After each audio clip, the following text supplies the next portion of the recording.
reminded you, but as Coach gets to know your names and faces, just identify yourself today, and we'll go from there. You guys are all set? Go ahead, Coach. First of all, thanks everybody for being here. It's great to have you here.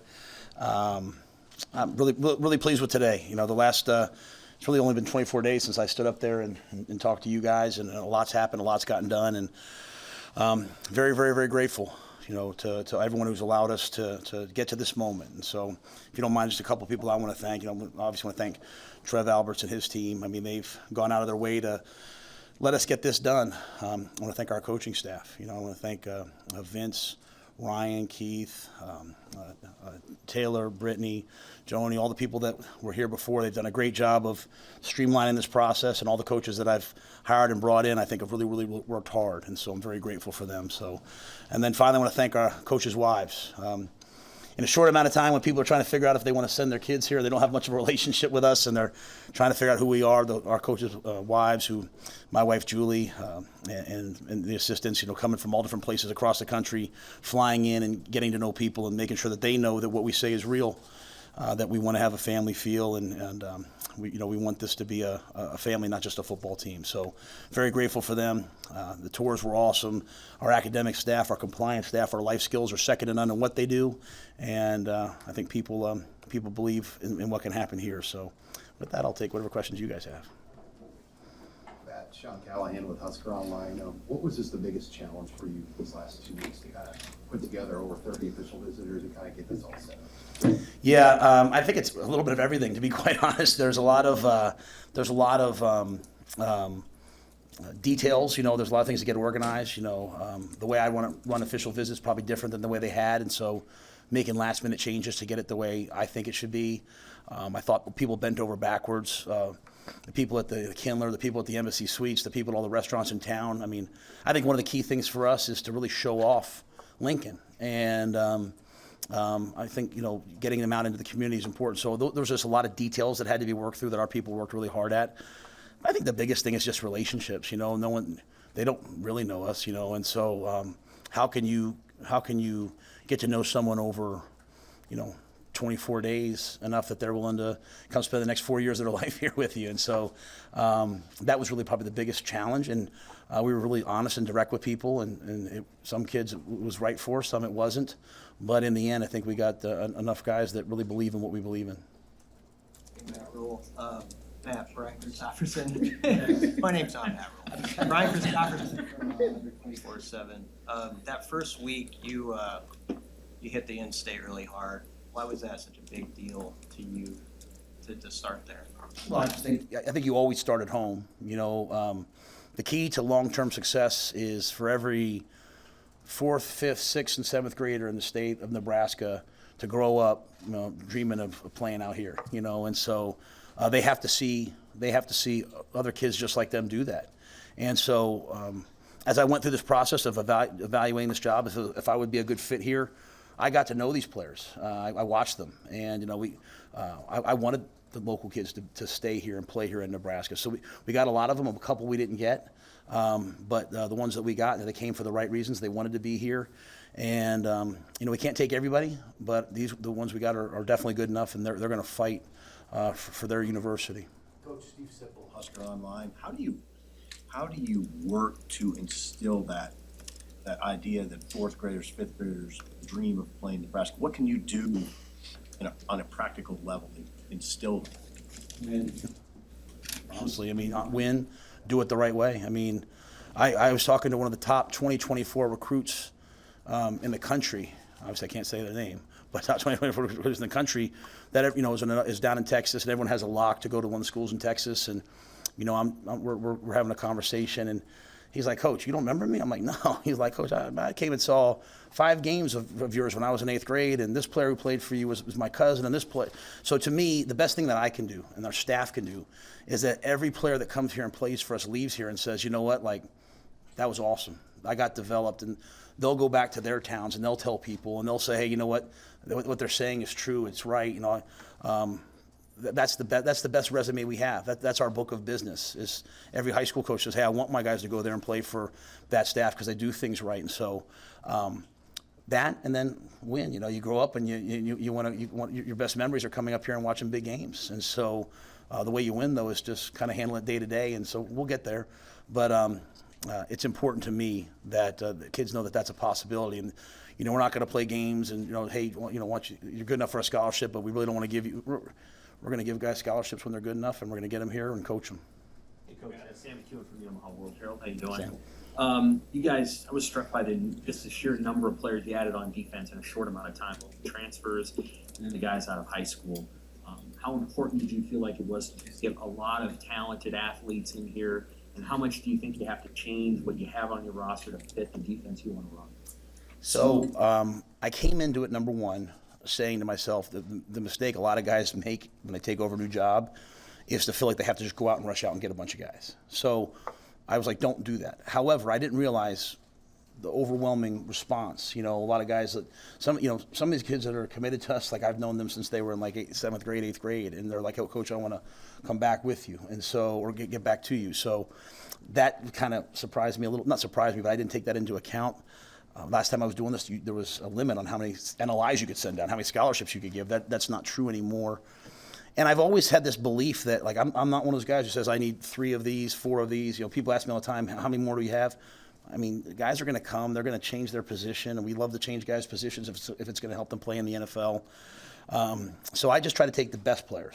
And obviously you need a minimum of certain things. I'm not saying that, but I'm not beholden to that. You know, I like to think creatively, and Evan Cooper on our staff makes me think creatively. And so we try to take the best players possible. In terms of the defense, I'm not sitting here saying we're going to run the 3-3-5 defense. I'm not saying we're going to run this defense. What I loved about Tony is he's creative. And, you know, we had a top 5 defense at Temple, or top 10 defense at Temple, and we were 4-3. And we went to Baylor, and the third year we went to the 3-3-5, and we had a top 5, I think, defense. Forgive me if my numbers are off slightly, but I think you get the gist. And then we got to Carolina, you know, we switched from year 1 to year 2 because Brian Burns was really, really good, and Hassan Reddick was good, and we kind of changed who we are. So we're not going to bring in, hey, this is our defense, and you guys have to fit it. We're going to get the best players possible. We felt like we needed speed on defense, and that's what we tried to recruit. Andy Kennedy from KTV, ABC in Omaha. Is there an intangible or something you were looking for in these kids? Obviously, they're all very talented, what they can do on the football field, but is there an overlying characteristic that kind of brings everybody together?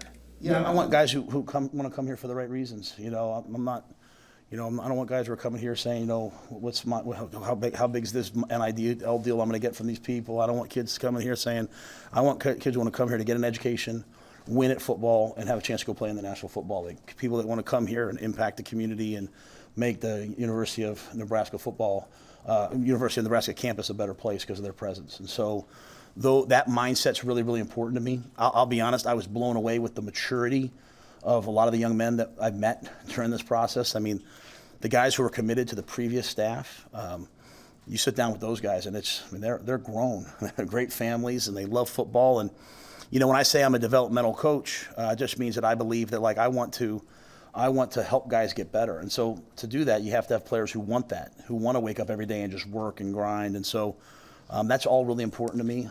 If we have the core of our team that's like that, we'll be hard to beat. Coach Steve Mark with Inside Nebraska. Offensive line, what are your thoughts on it right now, what you have right now, and then the 2023 haul?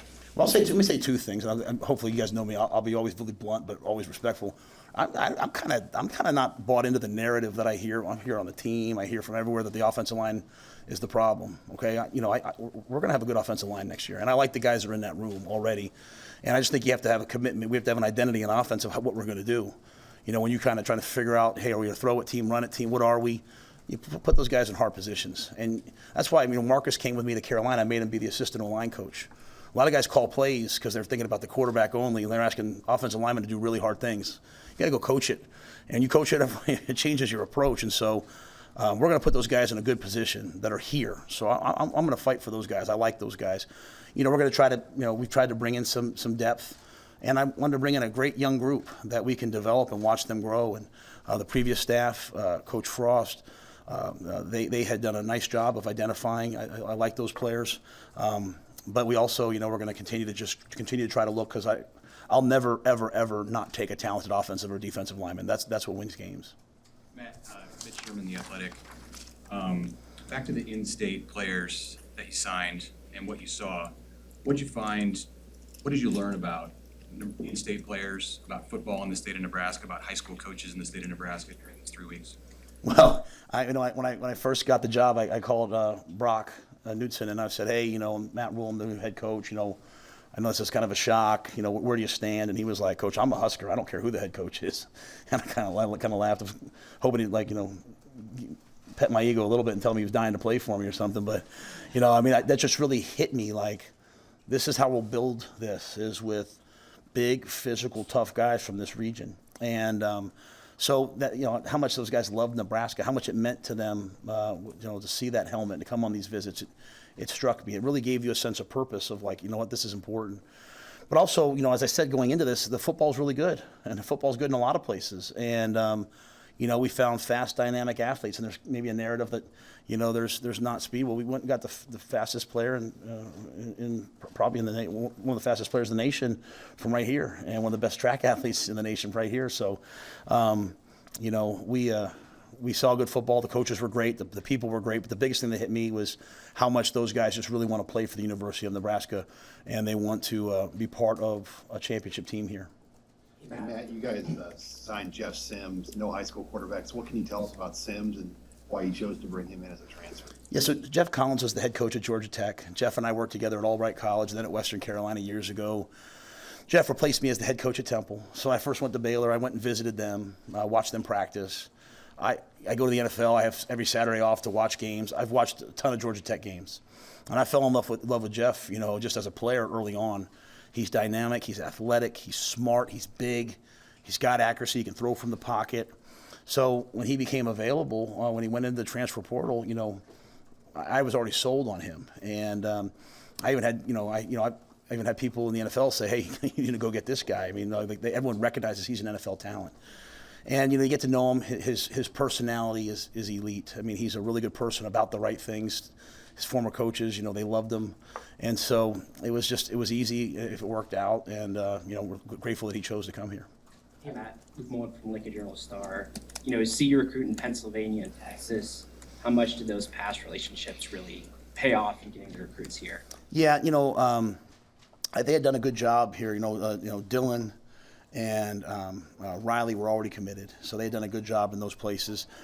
For me, obviously, to go down and get Prince Will, I posted the picture of me, eating at his mom's restaurant, which is a great restaurant in Austin, and having the fufu and the goosey soup and all that. Well, I had done that 4 years ago, recruiting Prince Lee, who then, after I left, came and took a visit to Baylor. So it's a wonderful family, and so those are some of the connections. I mean, I was talking to Prince Will when he was this big, and now he's this big. So, we have a lot of people in Texas that we care about, that we know, that they know how we do things. We'll recruit Texas every year. It'll be an elite priority. Then obviously in the Northeast, you look back at the history of Nebraska, New Jersey, Pennsylvania, those places sent great players here. And we have some connections in Philadelphia. We have some connections in Harrisburg and New Jersey, and we're going to try to take advantage of those. Back to the offensive line, Coach, what led to your decision to retain Donovan for goal? Yeah, so Donovan was trained by Harry Heastand, whose brother-in-law, Pat Flaherty, I worked for at the Giants as the assistant O-line coach. And so when you get into O-line play, there's like three base philosophies, and they're very different. It's like the difference between driving on the right side and the left side of the road, and so I don't want to. They're all great. I don't want to coach people. I don't want an O-line coach that's over here, because I deeply care about what the offensive line looks like. And we interviewed several candidates, and we talked to several guys. And to Donovan's credit, we interviewed him. I said, hey, I'll let you know. He showed up every day to work. He worked. He was, he just kept being there. Half of life is just showing up. And I kind of liked his vibe, and I liked his energy. But most importantly to me, he had been trained in the same system that I'm trained in, and I want us to play that way. And so it was just a natural fit. And he's a great guy. I got a chance to meet his wife. He had a wonderful family, and we're excited. Coach Lauren Michelson, Channel 8 News here in Lincoln. With getting your staff in order, how reflective have they been of the culture you're looking to instill here in Nebraska? And how helpful with getting all these young men to commit here? Yeah, I think we asked people in Pennsylvania, we asked people in Florida to send their kids to us. They were here this past weekend, and it was kind of cold, and it's a long way. And I think they looked at Terrence Knighton. They said, man, he just picked his family up, and he just came here to follow Coach Rhule. And they looked at Coop, and they looked at EJ, and all these guys. And I think it sent a great message to them that if they believe in what Matt's doing, that some of them would even leave NFL jobs to come work for him, then, I can trust them as well. And when the staff's all said and done, we'll probably have 7 or 8 former players of mine on the staff in different areas. And that really is really helpful to me because, I think they're stars. It's going to be a young staff. And I've had some people say to me, like, why is the staff so young? Because I'm old, and they make me feel younger. It made me look younger to the guys, more relevant in terms of what's new and what's not. But also, they've seen firsthand how the way that we do things affects lives. It affected their life, hopefully, and they're now going to pour into other people's lives. There's not going to be any celebrity coaches. There's not going to be guys with different agendas. This coach isn't going to say this, and this coach is saying this. We're all going to have one purpose. There's a vision. There's a brand of football that we play, and they all believe it. And every coach, will have. Omar's going to be a star on, social media. Coach Foley's going to go to different. They're all going to be themselves. I want them to all be different. But they better wake up every day saying, you know what, my number one priority is the guys on my team. Everyone spends too much time thinking about recruiting, and they don't think enough about the guys on their own team. But those guys on our team, that's our job. And so that's the guys that I have. I'm lucky to have them. I'm really grateful that Trev has allowed me to hire who I want to hire. And but I will say this, the guys on the previous staff, and I want to add something about Donovan, if I may, because I think he needs to be said. I've never, ever in my life asked all the players at their position about their coach and not had one guy say that they don't love him. And even a young man that went into the portal that I've known since I recruited him at Baylor said to me, Coach, I'll stand on the table for that man. So that meant a lot to me that it's coming from the players. Even a guy that's leaving is saying, I believe in him. So, but I think just great guys and people that you want to send your kids to play for. You mentioned also Omar being a star on social media. I know you mentioned it on the radio show this morning, but you've been vocal on social media in a unique way. Can you kind of explain your view on social media as an asset to you as a head coach? Yeah, so social media for me is this. I don't read it because it's not super flattering when you're the head coach all the time. So I don't read it, but I communicate from it. You know what I mean? And I pay attention to the players on it. I get to know the players as recruits even when they're sophomores. I see what they're about. And but I also can send a message about who we are. You know what I mean? That we're going to be, we're going to be an old school program with a new school look. You know what I mean? We're going to do things the modern way, but retain old school values. And it's been fun. I mean, my mom calls me every day and asks me to explain what this emoji means and this emoji means, and that's kind of taken on a life of its own. I have recruits asking me like, hey, can you say this and this? So if recruits are asking me to do it, I'll do it. But it's been fun, and I want to show off Lincoln. I've been going around taking pictures when I can because this is a cool town, and the more people that get here, the more people will see that. You guys know that, but it's part of my job to share it with recruits. Steve Mark with Inside Nebraska. You mentioned Ed Foley. What does he bring to the program, and especially as special teams coordinator? Well, I think anytime you have a guy who's been a head coach, it helps. Okay. And anytime you have a guy that's put his son through college, even though Charlie didn't play football, but has had that age young man, that helps. I think anytime you have a guy that's coached the offensive line and coached the tight ends in your program, even though they're not doing that, that helps. And when I left Temple, he stayed and was the elite special teams coordinator for them. I think at one point that one year they scored like 5 different ways on special teams. Players play for him, and came to the NFL with me, so we learned some different things there. Special teams are very different in the NFL than they are in college, but some things that we'll carry forward. And I believe for us, special teams can win us 2 games a year, and Ed will handle that. And I'll be honest with you, that's not really my wheelhouse. Like, I've done it before, but I like to go down with the O-line and D-line. So having Ed run it, I know it's going to be done right. I can oversee the head coach part of it, but Ed's elite. Back to the quarterbacks for a second. So transfer quarterbacks have had a lot of success in college football. I think 4 of the last 8 Heismans were won by transfers. So it would be natural for a coach to just pursue transfers on a continual basis. But I assume you're going to recruit 4-year guys. When you look for a 4-year quarterback, a guy out of high school, what do you want that player to be, and how that might be different than somebody you're trying to pick up right away? What traits, or what do you want that player to show that you can develop going forward? Yeah, and I didn't come in and say, boy, I really want to transfer quarterback. When Jeff came available, I said, I want Jeff. There was, I think there's really good quarterbacks. I think that's a healthy room. There's a lot of good quarterbacks in that room. I've watched practice tape on some of them. I have to get around them, but there's a lot of good players, and the best player will play with me. Scholarship, walk-on, freshman, senior, none of that matters to me. in terms of recruiting, my history, at the Temple, 4 years as the head coach. P.J. Walker was my quarterback all 4 years. Started game 5 of his freshman year. You get to Baylor, Charlie Brewer goes in game 4 or 5 of his freshman year. He starts for me for 3 years, and we're in the Sugar Bowl. So I'm used to just playing a freshman and letting them ride. So we'll recruit. We're going to continue to recruit quarterbacks in this class. I don't know what will happen. We'll recruit quarterbacks in the future. It's just kind of the new way of the world where you never know if guys are going to leave or not. You're going to have to recruit. But in terms of freshman quarterbacks, I always look for guys who just have it. I know that sounds crazy, but if you feel them when they play, if they're accurate, if they're tough, in college football, if they can pick up first downs with their feet, if the team follows them, if they're winners, you should bring them on. And so to me, the more winners, the better. There was a time when you recruited a bunch of quarterbacks and they sometimes would go play other positions and be NFL players. Now guys transfer usually before that happens. But I'm just trying to find winners and put them on the field. Can you speak to where you're at in the construction of the staff overall, and if you're moving Marcus to quarterbacks and how that might impact the rest of the offensive side? Yeah, Marcus will coach the quarterbacks, which he wanted to do from the very beginning, and we kind of started down a different path of it, and then, but I thought he did a great job last year with Spencer, and so and he's done it for me before, so that's very natural to us, and then we'll make some other hires here in the coming weeks, as things, probably heading into January 3rd that week. So I get nothing to report specifically on those guys, but we'll get that done before we start the second recruiting period in January. I know that first week you also wanted to learn this current roster. What did you kind of get from those conversations with players who are already here? Just number one, that there's a lot of pride in their university, and a lot of guys that love it here and want to win.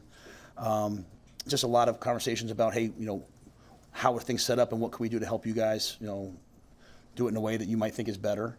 But in terms of anything else beyond that, really watching some guys, and just evaluating them. And then after that, really, to me, I just want to start with a blank slate in January and just, I don't care what you've done, show me what you can do moving forward. And so that can be, that should be freeing for everybody where they can just show up and play.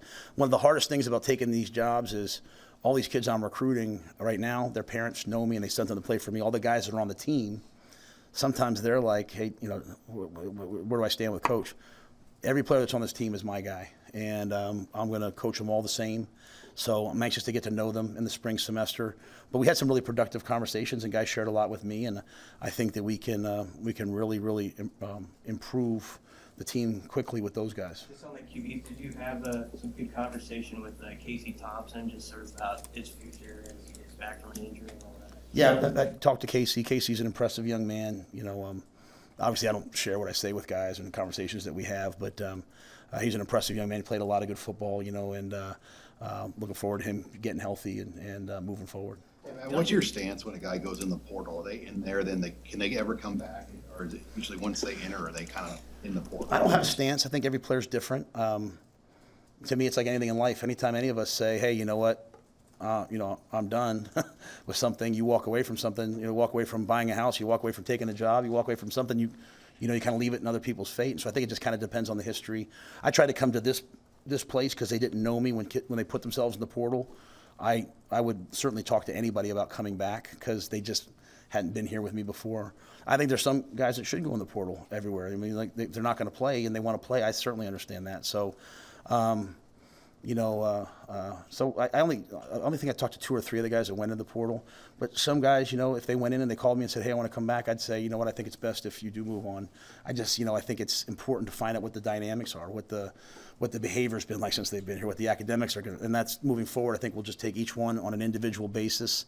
To me, when you make a blanket statement, you kind of have to follow it, and everybody's on their own journey in life, and my job is just to help them. If it's not here, help them get somewhere else. Coach, I think I heard you correctly. You said you tend to gravitate towards O linemen and D linemen.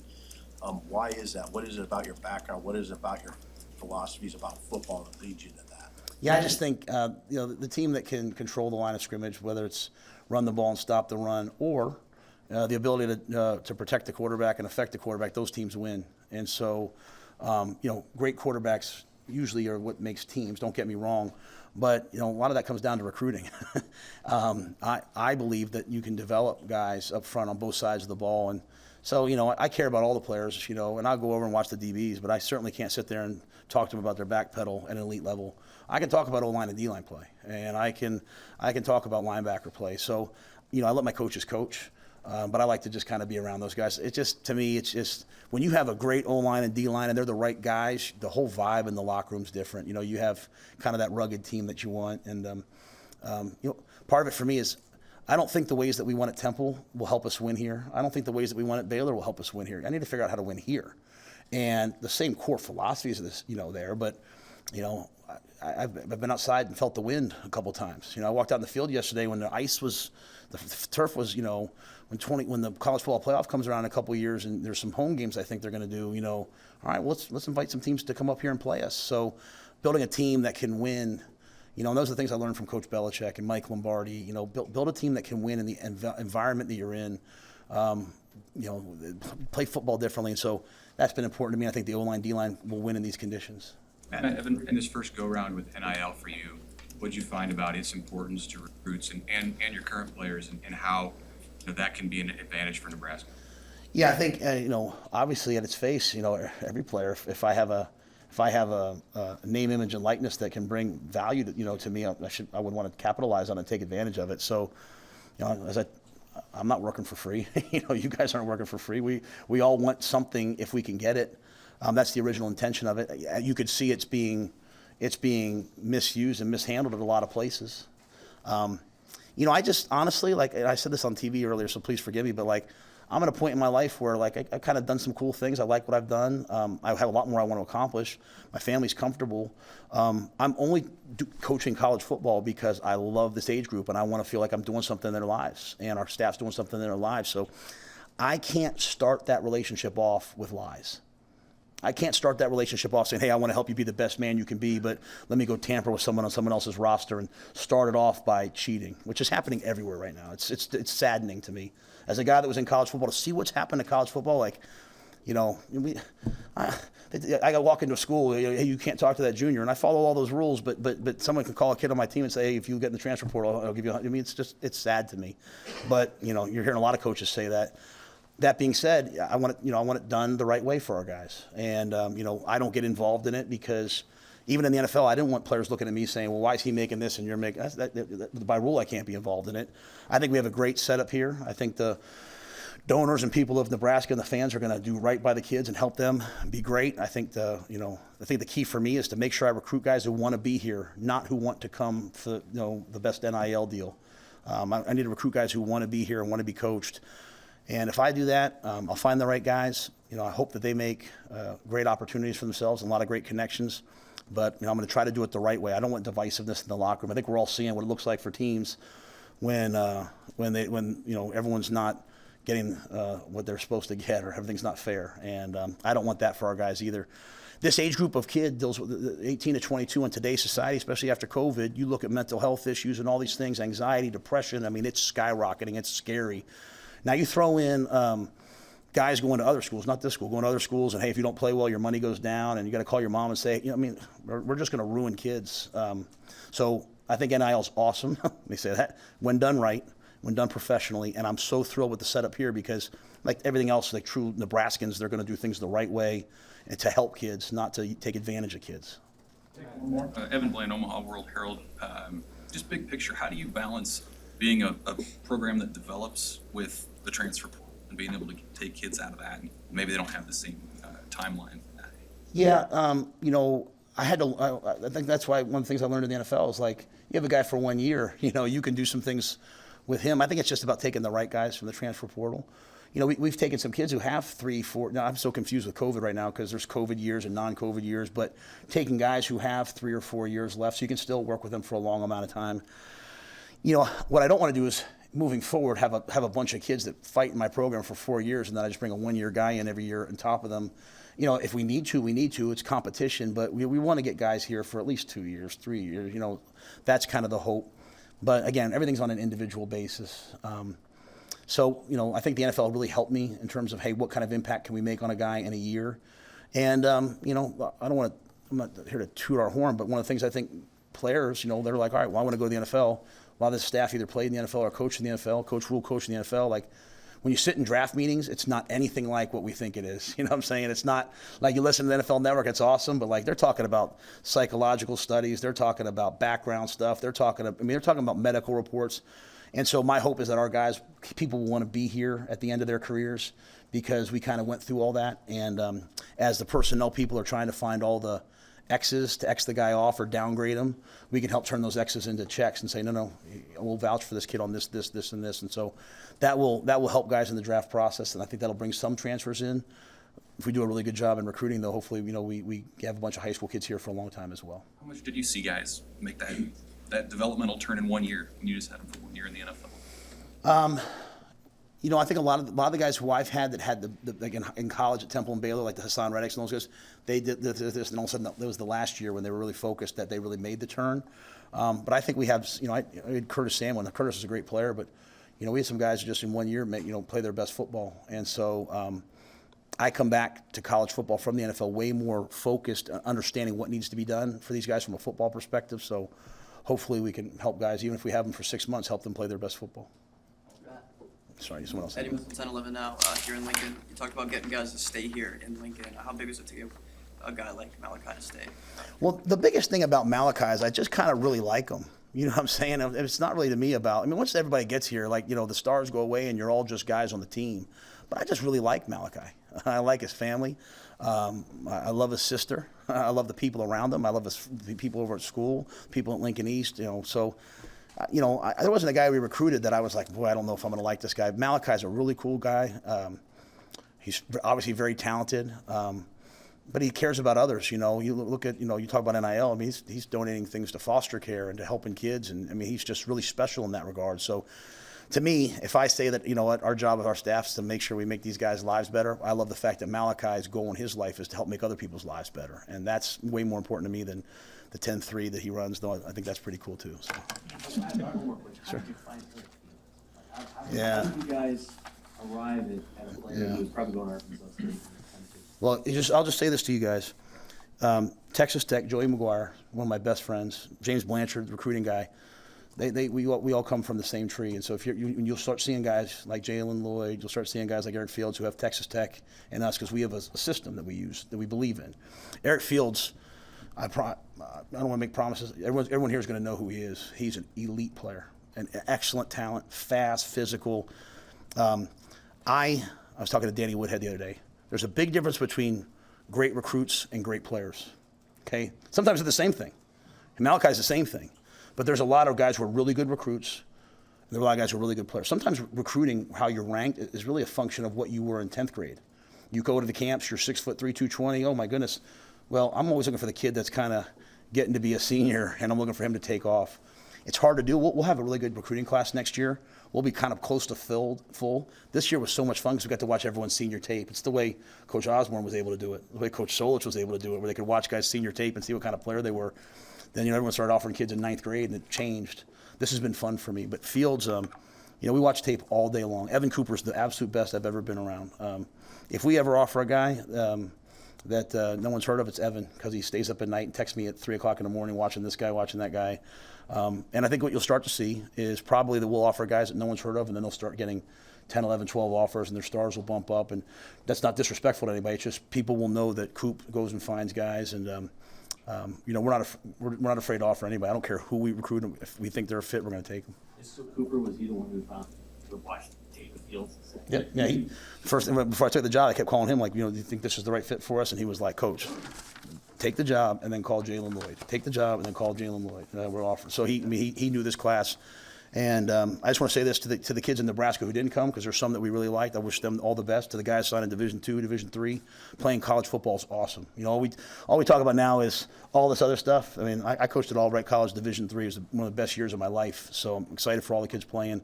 But from Malachi to Gunnar to Brock to Maverick to all the guys to Tristan, we got to know a bunch of really cool kids in the state.